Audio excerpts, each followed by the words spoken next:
Deputy, and I appreciate you having worked with the clerk and our team to find a time that worked for your schedule and making yourself available. So we appreciate that.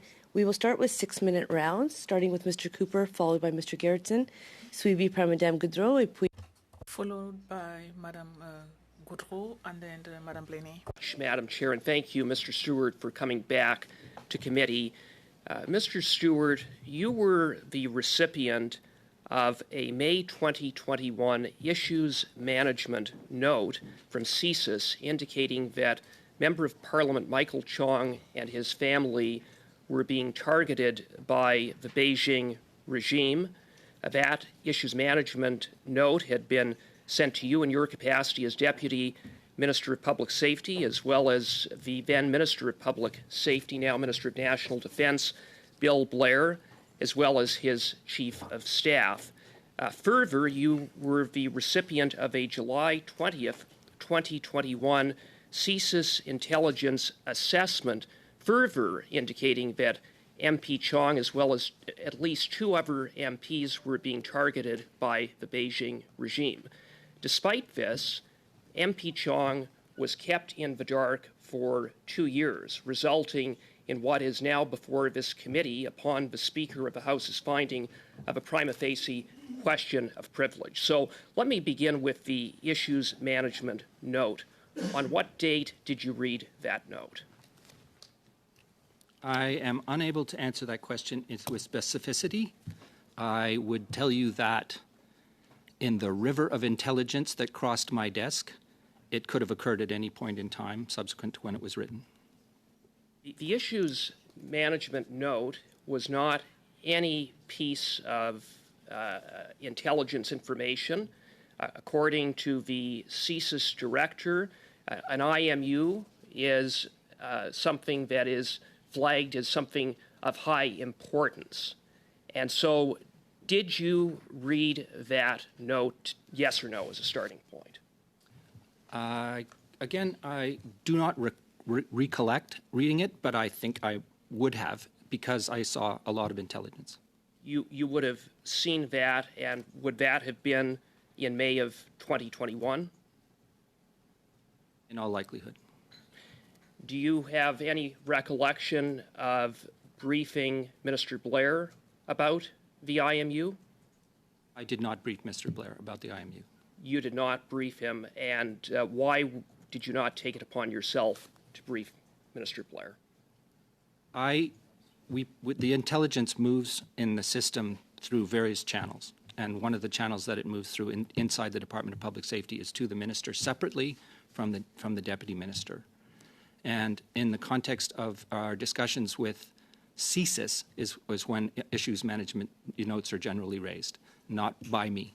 Well, and the issues management note was sent to Minister Blair directly, and Minister Blair, when he appeared before this committee, made the incredible assertion that the director of CSIS had made, quote, an operational decision, close quote, not to share the IMU with him, despite the fact that it was sent to the minister via the top secret email network, and Minister Blair didn't see it because he didn't have the login credentials to the top secret email network. But nonetheless, he made the assertion that the director of CSIS had made an operational decision not to inform him. When Mr. Vino, the director of CSIS, appeared before this committee, he flatly said that that wasn't so, that he had every intention of the minister seeing that IMU. In fact, Vino said that I conveyed the information to the Department of Public Safety along with a very specific directive to forward it to the minister.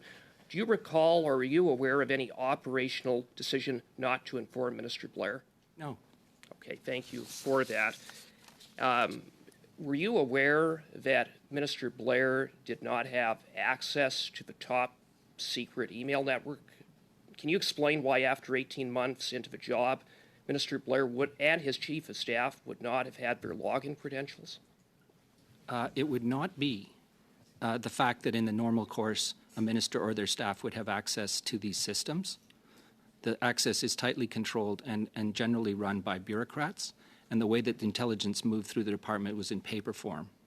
So I would receive briefing binders on a regular basis with the contents of intelligence produced by various systems, because we have more than one. But the IMU was in this instance sent by email, and it was sent to Minister Blair. So can you explain how it is that he didn't see it? I would not believe that it was sent by email, to be clear. It would have been sent on one of our top secret systems, and it would have been downloaded and printed and then packaged for Minister Blair.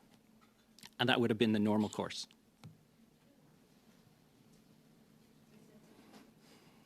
Okay, I'm going to ask you now about the July 2021 memo from CSIS. On what date did you read that memo? I'm sorry. Again, I cannot answer with specificity. The volume of intelligence, and I really have to emphasize this point, is very large. But there is a large volume of intelligence, but this was a matter that is about as serious as it gets, involving the targeting of a sitting member of Parliament, and it was not any memo that was sent. It was an IMU initially in May of 2021, and in July of 2021 followed up with another intelligence memo. Would you at least concede the fact that you cannot recall seeing the latter memo?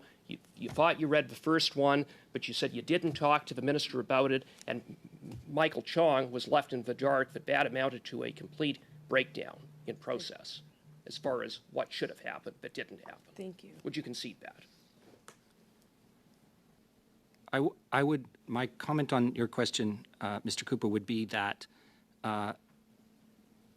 there are many people in Canada who are on an ongoing basis being targeted by foreign interference. And it is not it was not my job to inform them, and there are processes and ways of doing so. And in this instance, I was not tracking what other people were doing. Thank you. I would like you at